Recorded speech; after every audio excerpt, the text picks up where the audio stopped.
Hi, I'm Owen Fitzpatrick, and this is the Memory Shortcut. A lot of people ask me, how do I improve my memory? And there's two really great hacks that I want to share with you right now that will help you to do so. The first is your state. A lot of people don't realize that when you go into a really good state, you're much more likely to remember things because your brain tends to connect or associate strong emotion with memory.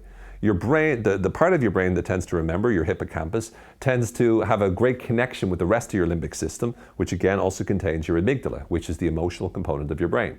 Therefore, if you want to remember something, the more heightened state of arousal you're in, the stronger your emotion, in other words, the more likely you are to remember. So make sure you get into the right state whenever you're learning. If you're bored out of your tree and you're lazy and you're tired, you're less likely to be able to remember the information you're trying to take in at that moment.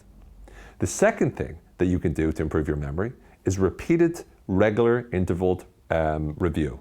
So what I mean by this is if you spend, let's say, an hour studying a particular topic, the best thing you can do is an hour later, review that topic, go over some of the most important points. A day later, even if it's for a few minutes, go over again the point again. A week later, once again, even if it's for a few minutes, review what you learned in that hour. Again, the more that you do this, the more long-term you'll be able to remember this information. Once again, you can do it a month later, you can do it after 6 months, and you can do it after a year. If you've reviewed the information you've done in the space of an hour, and you've reviewed it after 1 hour, after a day, after a week, after a month, after 6 months, and after a year, I can guarantee you'll remember that for the rest of your life.